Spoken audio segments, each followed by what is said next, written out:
right. So, Byron, to answer your question, man, like, if we're talking about movies, look, if we're talking about Atmos in general, music and movies, you know what I learned when I talked to these Atmos mixers that are like very well established, and even some of the people at Dolby and stuff, like they're I think out of necessity, the home theater enthusiast, somebody with a speaker array, are not involved in the equation, right? We're it's almost like we're alienated because they're mixing and creating for the vast majority of people, and anyone with a home theater or speaker array is a very, very, very small market group. And so I feel like the stream last week was eye-opening for them as much as it was for us, right? To where, I was there to give the consumer experience. And when I talk about, I talk about Oro 3D, DTSX, IMAX Enhanced, they're like, wait, what? What is it? There's more. There's more. We're just talking about Atmos, but there's more. Oro 3D came before all of them, and they were surprised at how much we know, right? Like they were surprised about how much we know about audio and this, that, and the other, and what are just the way that Dolby's marketing department says, yeah, you can get a 5.1.2. It's going to be fine. It's going to matrix properly, and we all know that's not the case. And it's just, who do you think takes more time calibrating their systems? I think the studio, or some of these crazy folks, some of you guys out there that are spending hours and recalibrating all the time and always testing. I moved my center channel up forward half an inch. I got to recalibrate everything. You know what I'm saying? Like, I've seen some of you guys in the Discord for Magic Beans, and I'm sure you've measured 10 times, remeasured. Yeah. I don't know about these guys who are calibrating studios, but I kind of assume that they have a kind of a process, and they go through it and then double check, and that's it. And then, dude, these guys are busy, man. Ken and Rock, they are busy. They'll get emails of like, hey, this album needs to be done in the next 3 days, and they're just doing all-nighters to get it done. Why do you think we made the Studio QC Pro? Why do you think we made it 5 minutes? Because they're so busy, they just want to get to work, right? They want to get to work. Guys like you guys, a lot of times we like to mess with the system. It's fun to like go and calibrate, see if we can make it sound better. That's part of the fun. So just remember that. Yeah. You may be calibrating more than the studio. So don't just assume all of a sudden that they have some kind of magic formula. Their system is more tuned.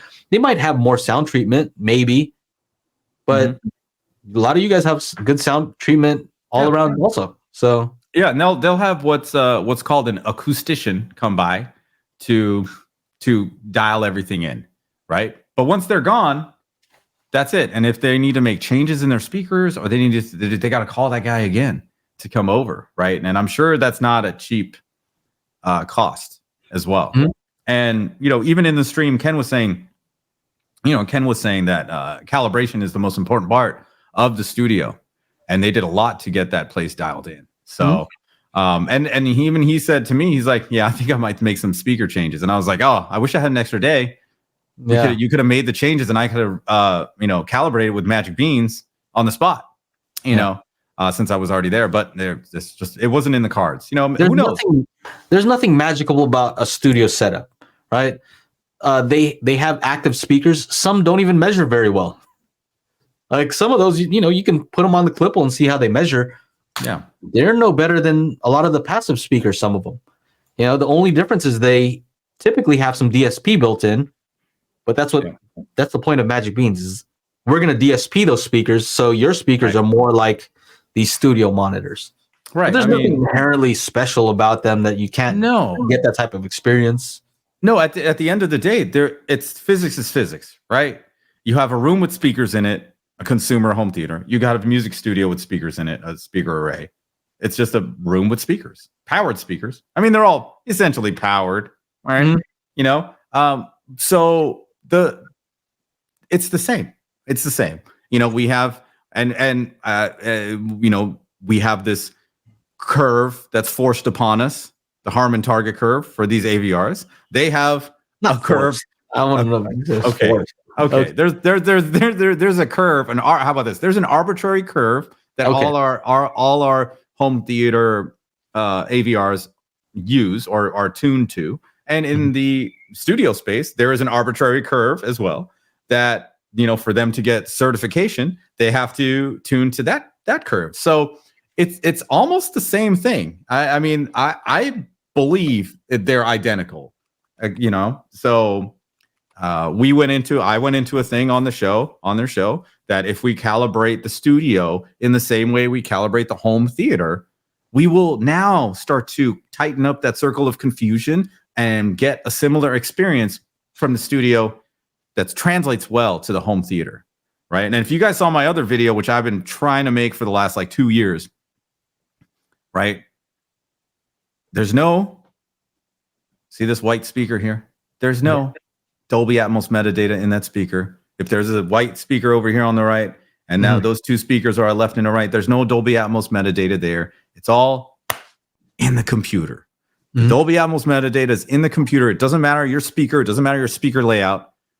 So, you know, that's the whole thing. So now we need to even out the speaker arrays by calibrating them the same way. Once we get those two calibrated and put the speakers in the right spot in both environments, like that's it. That's how we're going to get the best inherent Dolby Atmos experience. Yeah. Once those things start to happen. So I'm stoked to have been on the podcast.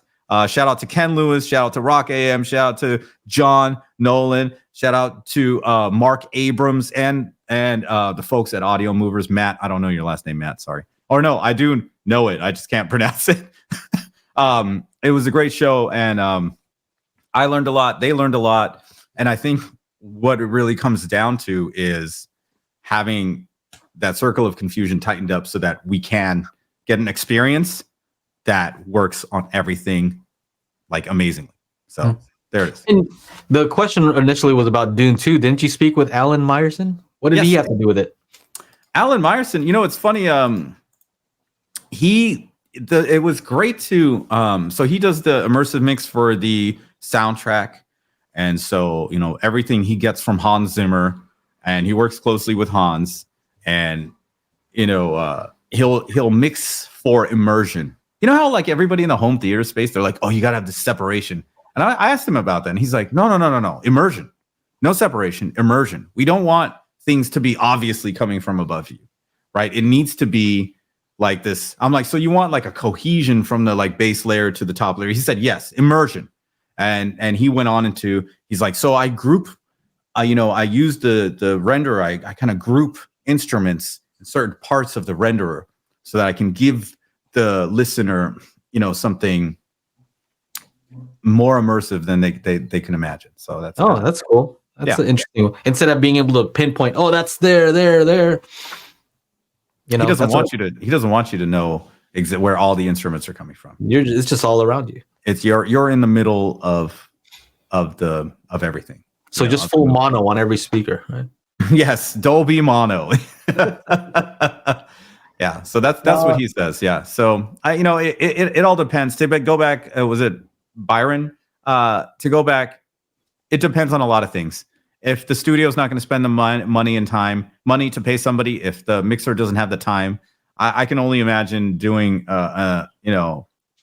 it took me 2 days to do a 3-minute track now that I'm here and I don't have a lot of other nonsense to deal with. But to do a 2-hour movie, 1 month maybe. What do you think, Joe? 2-hour movie? What's a good amount of time to do a like solid Atmos mix? Oh shoot, for a movie. I don't know. I'm kind of slow at that right now. It depends on how much experience you have, because a lot of times the hardware mixers, like these big consoles that you see, allow you to do more stuff like faster, right? Like if you have to move your mouse just to do something simple where you could just move a slider, because a lot of it's just about balance. Yeah. Not even about object movement. It's just about balancing things. Mm-hmm. Have everything laid out. I don't have that set up. So it would take me a long time. But I think if we had everything set up, I don't know. We'll have to see. I don't know. I don't know. Make sure to join us every Monday for our live stream at 4 p.m. Pacific, 7 p.m. Eastern at youtube.com/Daily HiFi.